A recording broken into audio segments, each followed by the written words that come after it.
It was Dwayne Johnson who said, rather than saying, reframing the perspective. So rather than I've got to, you get to. And it's like, oh, I get to do these coaching calls and help people. I get to work in a gym and connect to people. It's beautiful. I get to do the school run and see my kid going into school, then seeing him come out of school with a smile on his face. It's not like reframing it from got to get to. And then it changes everything once you reframe that psychologically. Welcome to the podcast, Thank you. Life Mode, and today I've joined with Matt. How you pronouncing it? Holland. Holland. Yeah. Holland, yeah. Like the country. Yeah, Holland. Yeah, okay. Holland. So you're a Northampton coach, father, and men's physique competitor. All right. So you're preparing for the 8th competition. His journey begins with marathon training in 2014, correct me if I'm wrong. That's correct, yeah. And he's taken him through coaching, national and international stages, and work supporting people with a wide range of health needs. And we are going to talk about the person behind the physique, what competition costs, what keeps him moving, and what he wants the next chapter to mean.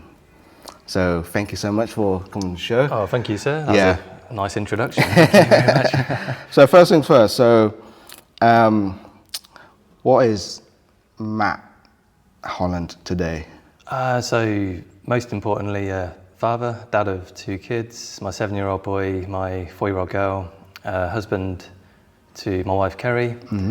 So I work, as you mentioned, as a fitness instructor, personal trainer, contracted in a gym as well as doing private PT work. Also work in marketing niche in the fitness industry and a physique athlete. So I think that pretty much sums it up. Yeah.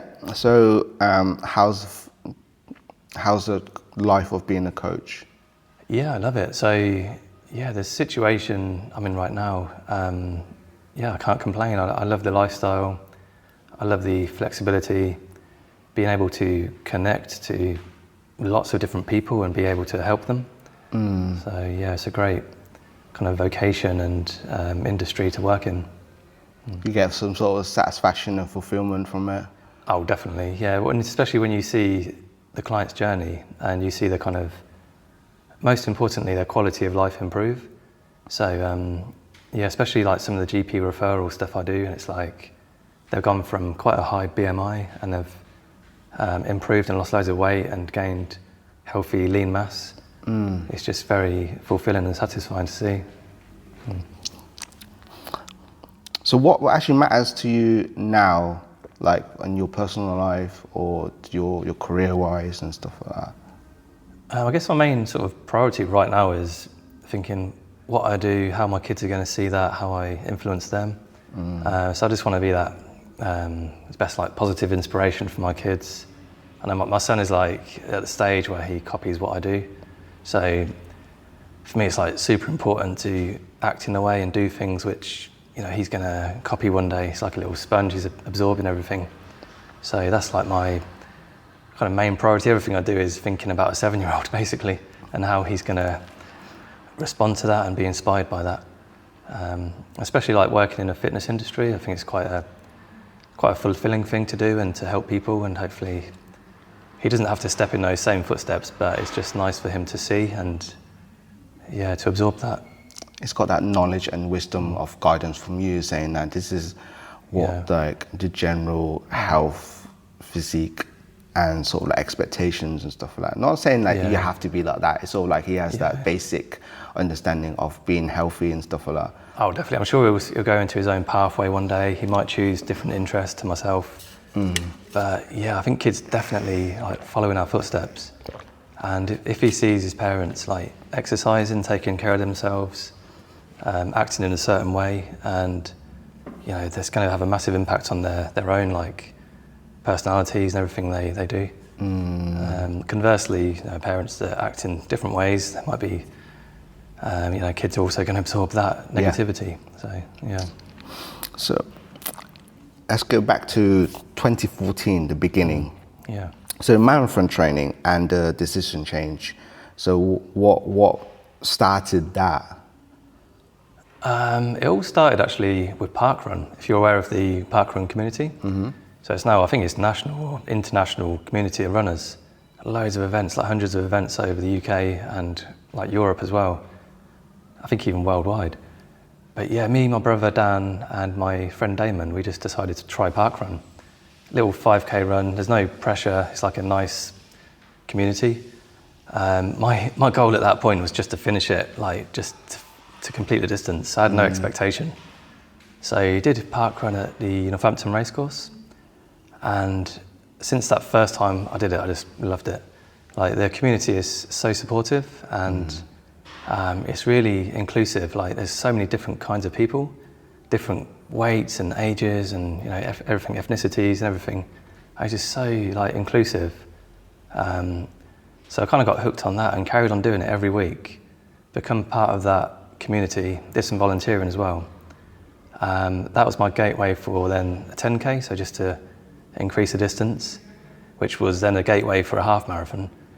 And then at that time, I think it was around 2015, I was thinking, if I'm ever going to do a full marathon, my cardio fitness is at its highest right now up to that point. So I booked into a full marathon. Did a half marathon in sub 2 hours. So I thought, yeah, if I'm ever going to do a full, this is the time now. So I just trained for it, and yeah, loved it and hated it doing a full marathon. I'm not a fan of marathons, but I know the pain of it. Yeah, so well done for doing it. Yeah, so it's more like a bucket list thing, really. It's like, okay, 5K is easy for me now. I was at the point where I was running like sub 22 minutes. So that was the challenge, like an endurance. Tick it off the bucket list. Okay. Have you always been like a fit person before the running, or you had to really train to the marathon, like get in shape and stuff like that? Cardio-wise, no. So parkrun was like, I was pretty much a beginner at that point. I played football as a kid, but yeah, in terms of lifting weights, I've always had some baseline strength because going further back, like my uncle gifted me some very rusty 2 kilogram dumbbells when I was like 15 years old. And at the time I had no idea about training. So I was in my bedroom, training like a 15-year-old boy does, glamour muscles, pecs and biceps. So all I did at the time was like lots of push-ups, sit-ups and bicep curls, and that was it. But from those 3 exercises, I just saw some quite quick like baby gains, like adaptations. And at the time I thought, wow, it's like, what you do to your body, you adapt to what you do. And I was very consistent with that. It was a very unbalanced workout. But yeah, I had that kind of slight baseline fitness of strength, but zero baseline with cardio. Yeah. When you first started, it was like, you just did it initiatively, then you just thought, okay, this works. Yeah. To be honest, that's what most people did, that initially thought, okay, this is how it is. That's where the knowledge later comes in, that actually develops you later. So what brought you from doing those, you saw those baby gains, and then did you carry on more for knowledge to build better physique? Yeah, so I was consistent with home workouts for many years, just sort of kept in shape. No intention of bodybuilding or anything like that at that stage. It was more just like intrinsic, just something. I just enjoyed seeing my body respond to it and getting marginally stronger. And then 2016, me and my wife and sister-in-law and brother-in-law, we joined Pump Gyms, which is just down the road, which I think is now rebranded NRG. And I think they lasted 3 weeks, and I just stayed, I was consistent. And because I was in a proper gym environment, I just started to research. And I researched like split training, nutrition, protein quota, macros. And when I started to do that and take it more seriously, I just saw my physique just change exponentially, like around 2016 to 2017, just getting the right nutrition and by training in a balanced way rather than in the bedroom doing loads of push-ups and bicep curls. I started training more balanced and just saw my physique kind of, change exponentially in that time. And yeah, since then I've just been consistent. I've only missed like a couple of weeks in that time. I know that feeling. So that we call it gym junkie, gym rats. I'm 100% a gym rat. So what sort of stage you got to a decent physique, or you had a physique, and what made you actually thought, I'm gonna enter a competition then? So that was around 2020. I started researching. I knew like I had a above average physique at the time, and I started researching. I contacted a federation called Physique, and I spoke to the owner of that federation called Darren, and he gave me some pretty honest feedback about my physique. And he said, you could be, with a good prep, you could be ready for stage in men's physique. And I started researching men's physique, and Ryan Terry, become a big fan of his, Brandon and Erin Banks. So I was looking at all these guys and thinking, actually their physique, like men's physique, is kind of, for me, more attainable, rather than like Arnold Schwarzenegger, where it's, like absolute mass monster, Ronnie Coleman. I'm never, as a natural athlete, I'm never going to be on that point unless I, make some serious changes. And but yeah, those guys are very genetically gifted. So for me, like men's physique was attainable. It's more of the athletic aesthetics, and it's functional too. If I have the men's physique look, you can still run and do sports and be functional.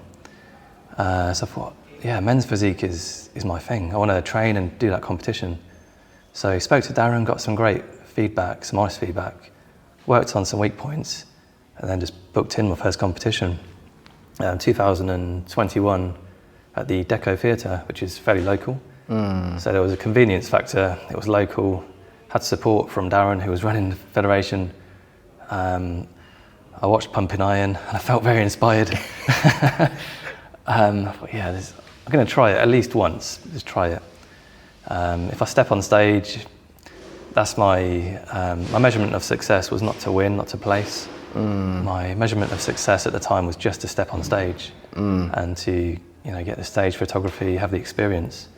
And at the time, it was even a mindset of a one-off. I thought I'd just do it like with the marathon, I thought it'd be a one-off and I'll tick it off the bucket list. It went pretty well. I didn't place, but I just loved the experience. And during the 14-week rough prep that I did, it was intensive, but I just saw my physique just changed in that 14 weeks from like intensity, the volume, like energy expenditure. And I saw my physique change, and my obliques and my abs just completely changed over that 14 weeks.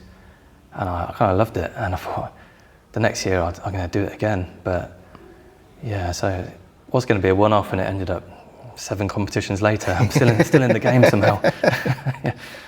So people are a bit curious. What was the journey like from actually training by yourself with your own knowledge, then actually applying those a bit more stricter routines for a competition? So obviously, me and you both know that there's a massive difference between the training routine and the diet and the mentality and stuff like that. For the first time when you were doing it, what was your feeling, emotion and state at that time? Yeah, it was definitely more structured. So rather than doing like sporadic things in the gym, it was like very structured. And it was, I think the structure really helped. But I actually loved the whole process. I think you need to love the process, because if you don't, then you're not going to succeed. But for me, I just love that structure, and it helped with like mental focus, mental discipline. I knew I had to do this workout today and be strict with the calories, and I kind of just love that whole process. And even off season, I'm very, very consistent. Not so consistent with like nutrition, but I'm very consistent with the actual training itself, even through off season.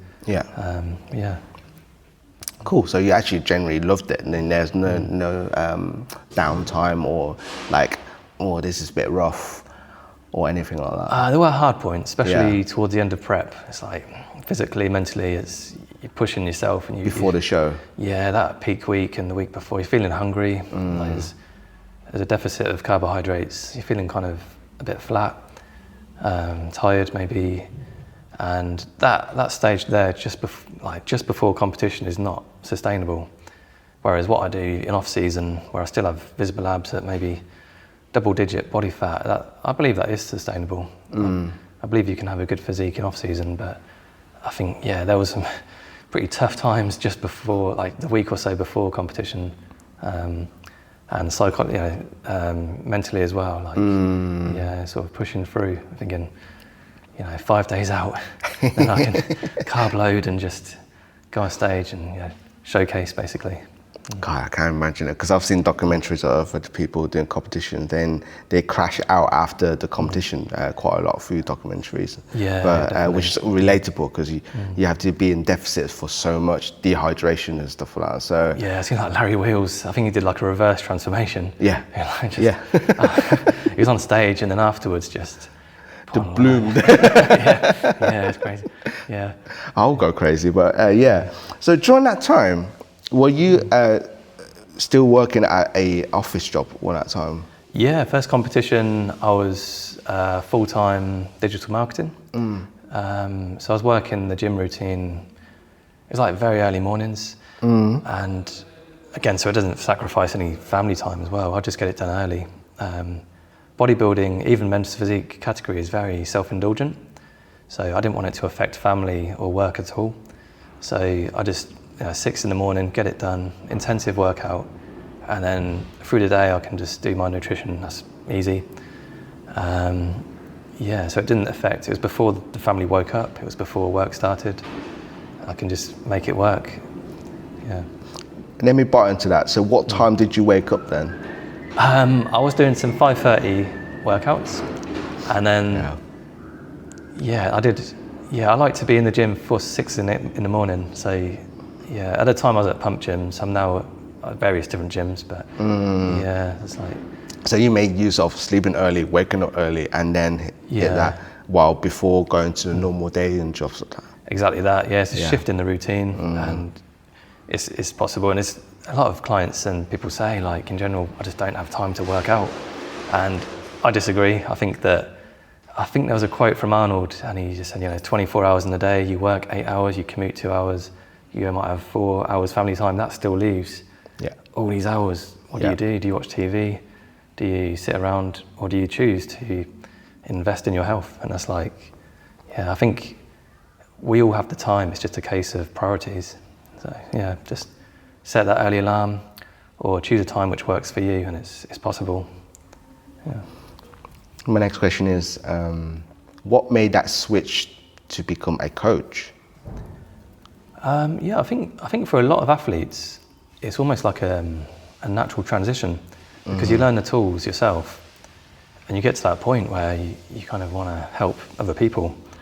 So I had the tools, and for me personally, the shift was, I loved my previous job, digital marketing. It set me up for life, with the family home mortgage, family traveling. But I got to a point where I wanted to follow my passion. And for me, that meant making a bit of a leap. So it was a bit of a calculated risk, but I transitioned it by initially doing private PT on the side. So I was still working full-time, 40 hours a week doing digital marketing. And I did some private PT clients on the side whilst I did my course as well, like part-time course. And then it got to that point where I was like, I just want to follow my passion of fitness. I want this to be the main focus. So I just made that leap where, and I was quite lucky. I had a meeting with my friend Luke, who works at Trilogy Active, and to offer me some stability, he offered me a contracted role with the gym there. So rather than jumping into a complete jump into uncertainty, I was quite lucky that I had that contracted role working in the gym. So I worked for Trilogy Active. I still work for Trilogy Active now. And at the time it was Danes Camp Gym. So I had that kind of sense of stability whilst also doing the self-employed work where I can build build clients. So what sort of time frame was that then? make that leap? It was within the last 2 years. So November 2024, I joined with Trilogy. Around July 2024, so just before then, is when I sort of made the transition away from full-time digital marketing. Yeah, so now you're just recent, so only for the past couple of years? Yeah, so I've been working in the fitness industry for a long time, but that's when I've made that leap to go, the fitness work now supersedes the digital marketing work. Yeah. How did you feel doing that transition? Initially scary. It's going from something I've been doing for over a decade, where it's provided for the family, and it's provided a sense of stability. It's a job where I have the pension and the structured hours. So initially it's like taking a leap of faith, but it's all a calculated risk. I've got a family, bills to pay, so it's all very calculated. And I never burn any bridges. Still very good terms with previous employers. Still do freelance work within digital marketing. So it's all very very calculated. As you know, being a father, it's like thinking about everything really, making sure that make ends meet.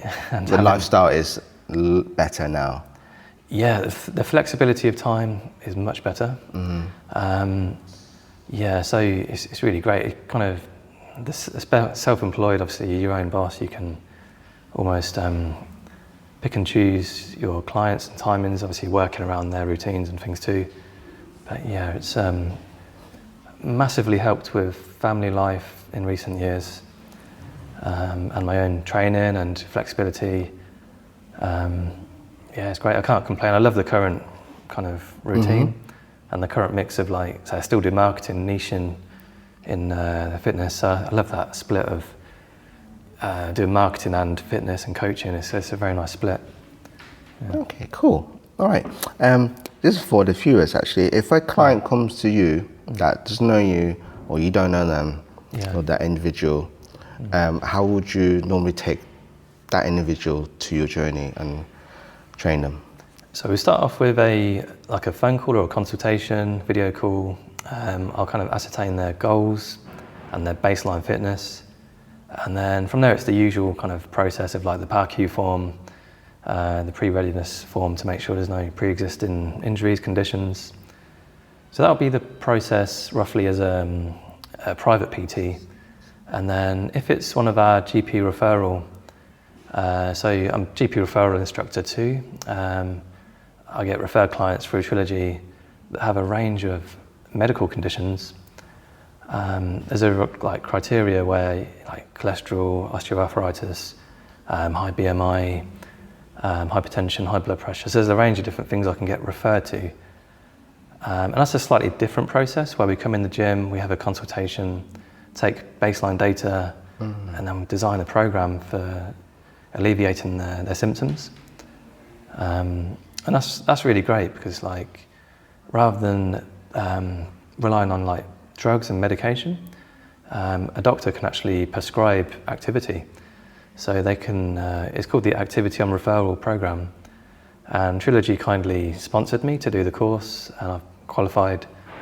Those guys come in, some of them zero experience in the gym. Some of them it's the gym is an intimidating environment. So it's I have to be very empathetic, and we just have a conversation, really relaxed. We just talk, and I take down their data, and then support them through this 12-week program. So that's a bit of a more kind of comprehensive process. Yeah, but again, really rewarding to see those changes in that people. transition. That's the thing. Seeing their quality of life just improve over that time. Yeah, and that appreciation and gratefulness as well. Oh, definitely. Yeah, they become almost friends, and a lot of them they finish the AOR program, and they just continue in the gym, and they just we just talk like friends in the gym. They become regular members of the gym, but they started off with that criteria where they got referred, and then it's just massive improvements, and it just becomes part of their healthy routine. It's a curious question. Yeah. So when you initially had that first time a person that had been in the gym referral wise, that person probably feel very intimidated, don't know what, and lack of confidence and stuff like that. what was like the kind of like challenge for you, and it was more how did you took that role of taking that individual to beginning to the end? Yeah, so from the very start of that process, I'd meet them before we even go into the gym. I'd meet them like near reception to ease the pressure, introduce myself, and then already their guard is down a bit. They've met me, we've had a little chat at reception. Then I'll normally start by giving them a tour of the facilities. So rather than going straight into the gym, it's like, I'll give you a tour. I know at the time I was at Dane's camp, so I could show them like the cafe, the pool, the spin tunnel. We could walk around and have a chat whilst we walk around first to ease that sense of pressure. And then we go around the gym, and then we go into the office and have another chat where it's, we have the consultation. But yeah, I think it's just that human element, you know, just speaking to someone as a person, it really like eases their mind a bit, and they think actually this isn't so scary, you know, it's just another person talking to me, and it's ultimately there to help. People put their scarcity and fear factor too much sometimes. Once they face the reality of what it is, then that's not as scary as it is. I think human nature, we're scared of the unknown. I think that's in every aspect of, if we're scared of uncertainty, so yeah, in every aspect. Yeah. Cool. So, to my understanding, you're going for the 8th competition. Yeah, yeah. So when's that? So that is the 1st of November at the MK Theatre. So I'll be in Men's Physique Masters because I'm getting old. And also Men's Physique Open too, so I'm going for 2 categories to edge my bets. Oh, both, okay. Yeah, so looking forward to that. I'm about to go into prep actually soon. I'm still on a building phase at the moment. I'm approximately 14 weeks out. So I'll probably start to go into prep over the next few weeks, but just, very, very slight deficit in carbs, and start to practice the posing after each workout. So with all these big stages and sort of like ambitions, and kind of the preparation, what you go through, preparing yourself for the competition, what does the audience don't actually see behind the scenes? It's quite, I guess, like in terms of the prep, there's a lot of hours just put into like contracting the abs and, you know, posing, transition practice. There's so many hours of, it's not just, you know, 5 hours in the gym a week. There's so much more to it. Stage presence, and each competition, each federation has different mandatory poses.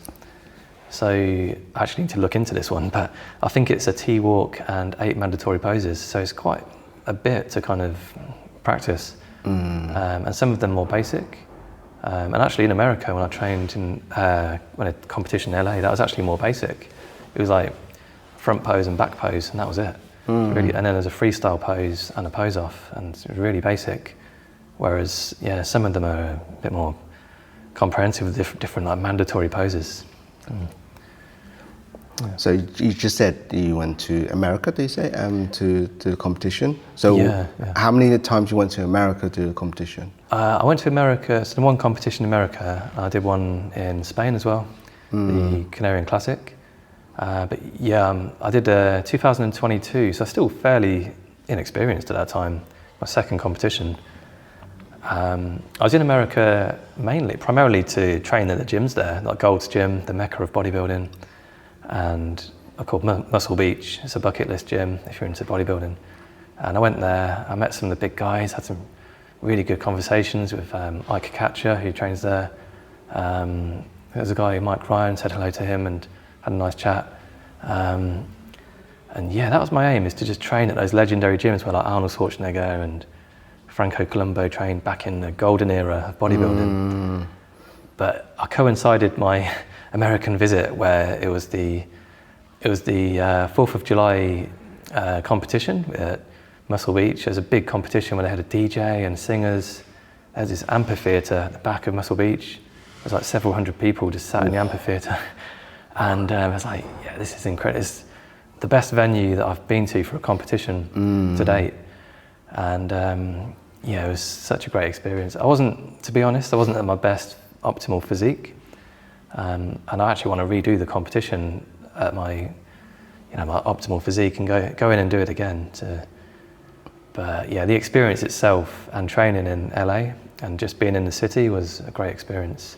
Yeah, amazing. When are you planning to go for that one? I'm thinking maybe next year, because it's my 40th next year. Yeah. So I'll qualify for men's physique masters. Yeah. Old man category. So I can edge my bets and hopefully place. But if I don't place, like I say, my measurement of success is just being on that stage.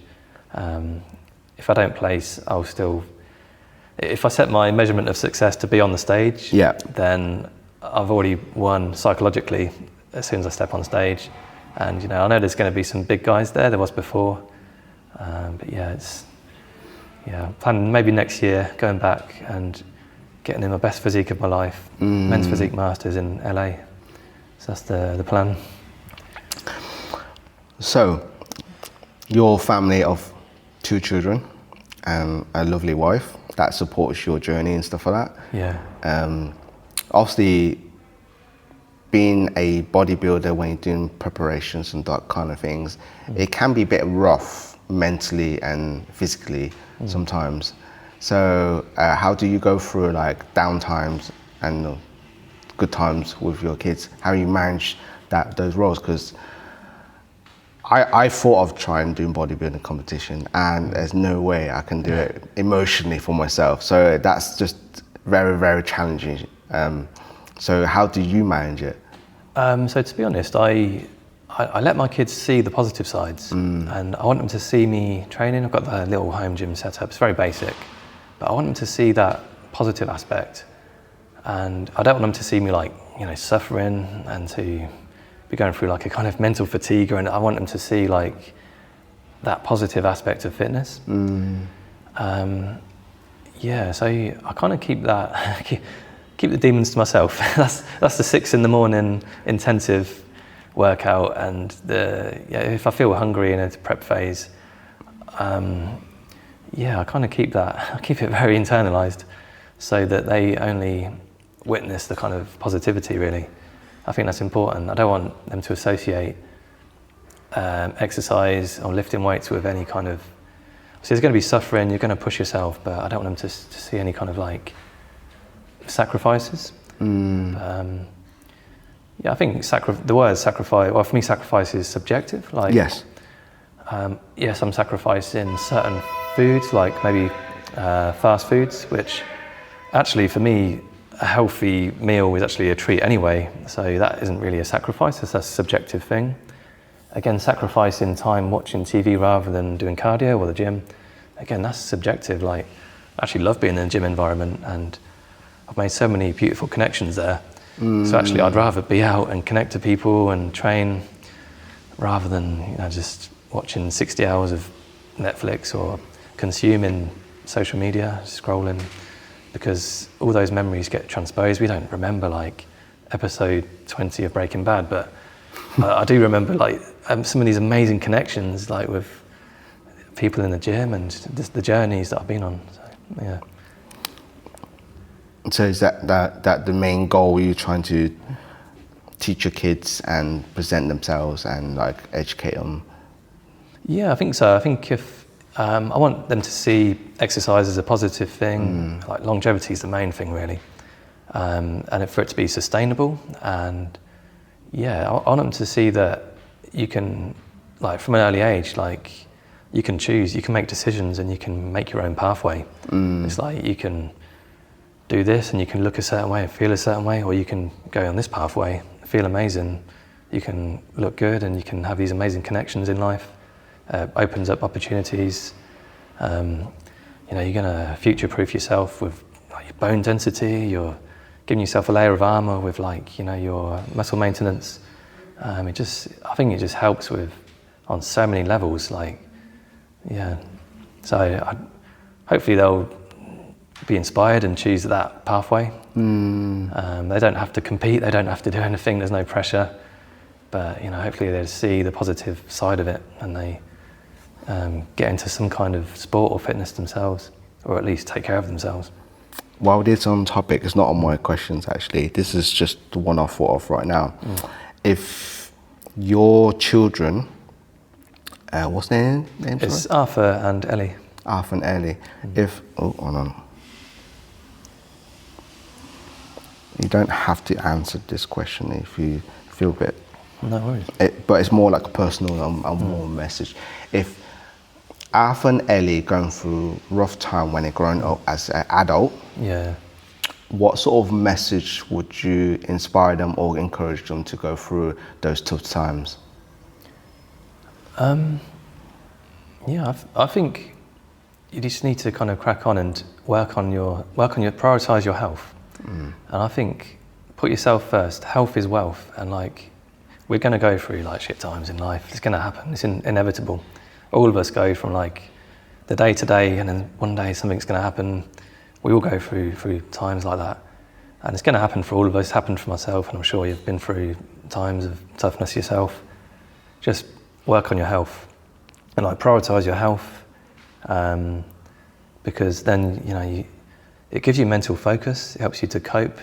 It's a great coping mechanism. No matter what you're going through, if you go out and go for a run, a bike ride, do cardio, and you're going to get positive serotonin, the endorphins. You're just going to feel better for it. No matter what's going on at work or life or challenges, if you just take care of yourself and you just feel better for it mentally and physically. If you go to the gym and you socialise, again, we're social animals. It's good to connect and talk to people. It helps massively. Yeah, definitely. If you can say a message to them, if they're watching this, what would you say to them? Oh, well, first of all, I'm super proud of them. I think they're great kids. I think they're on the right pathway. I mean, my son, he's already curling 2 kilograms. There's no pressure there, but as a 7-year-old, he's doing push-ups on his toes, which some adults can't do. And my daughter, she's got the best personality, and just my message is just I'm proud. Just take care of your health. That's the number one priority.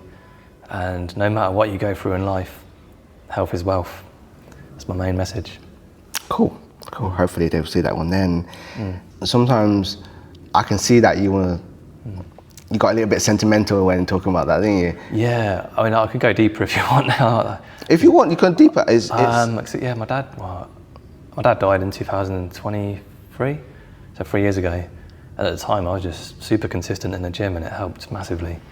But I still competed that year, still super busy, but So you went through quite a kind of dark time, but fitness helped that. Oh, definitely. Yeah, that night that he passed, I couldn't face the gym, but I did a workout in my home gym, and I was just in the garden lifting weights. I just needed to some kind of outlet.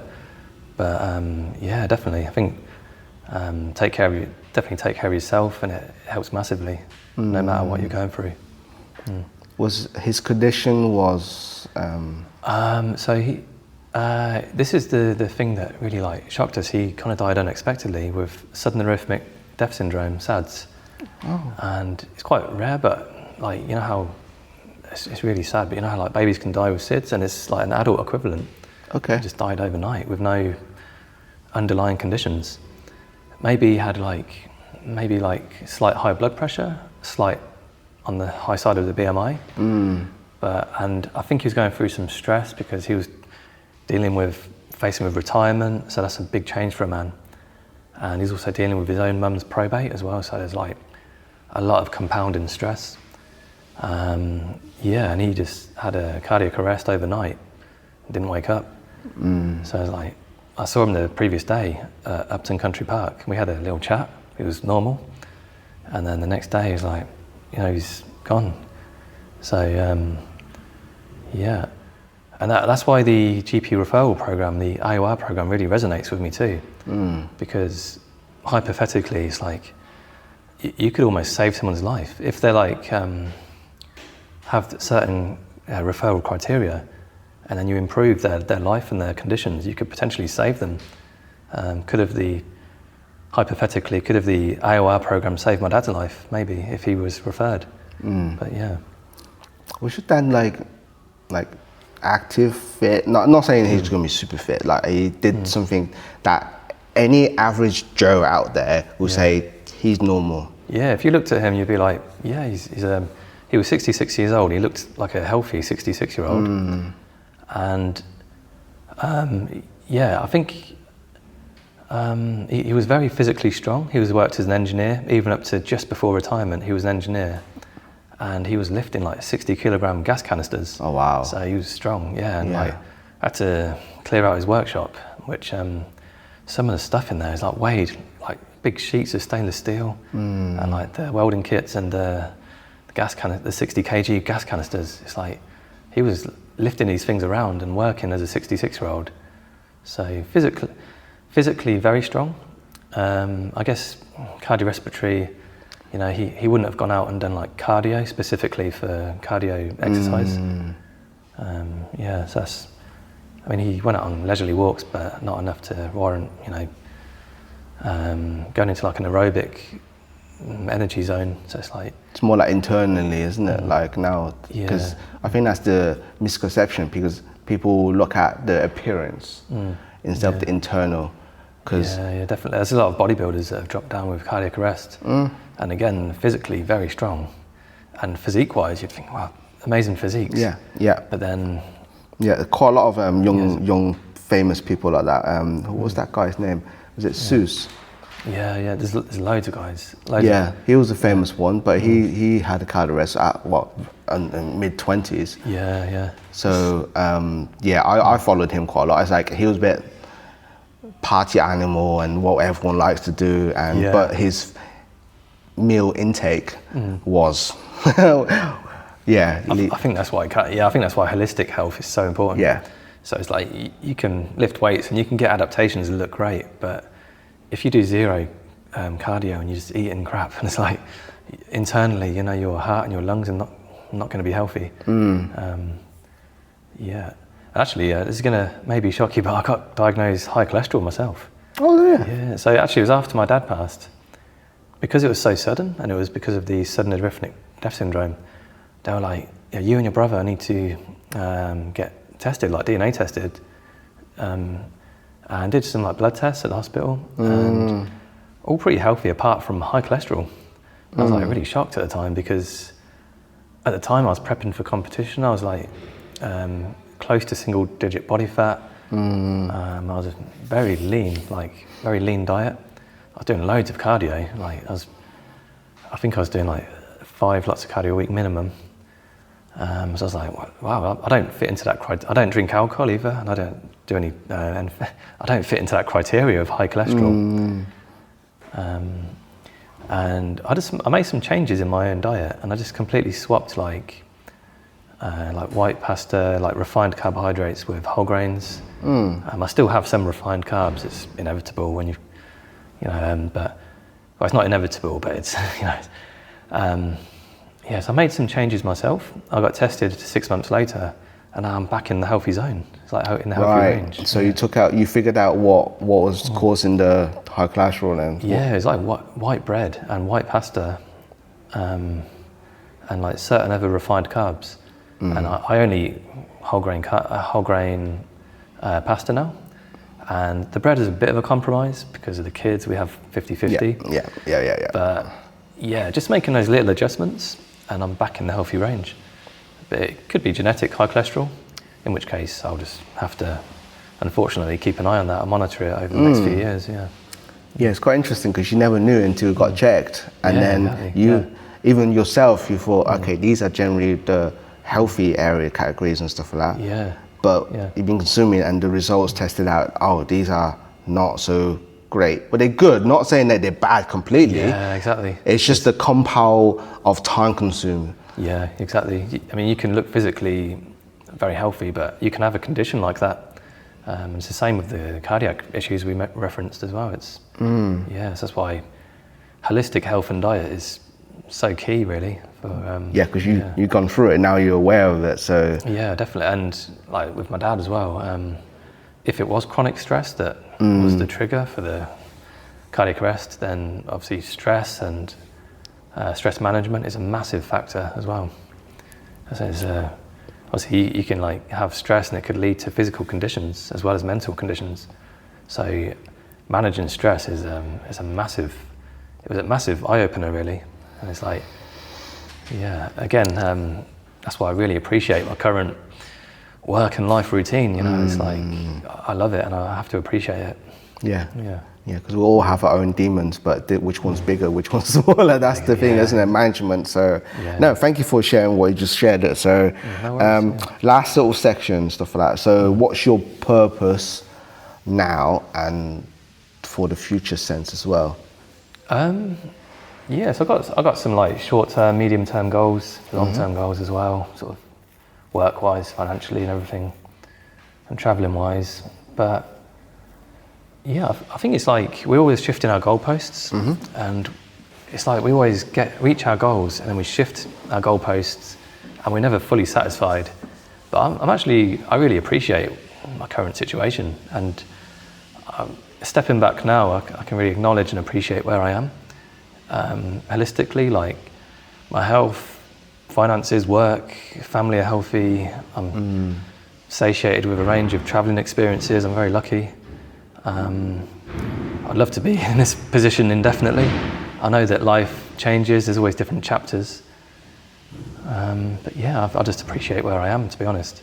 And like I say, I've got some long-term goals, family goals for the house, you know, but yeah, I just really appreciate the now, to be honest. And I think that's important rather than continually manoeuvring the goalposts to the next thing. Yeah, I think I'm in a good situation.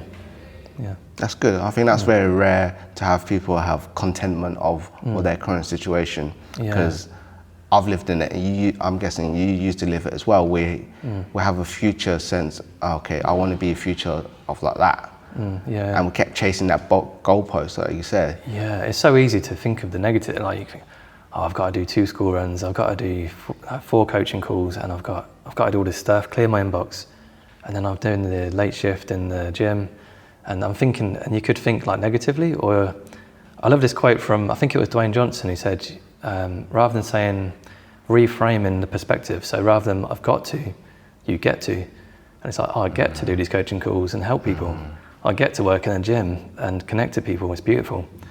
I get to do the school run and see my kid going into school, then seeing him come out of school with a smile on his face.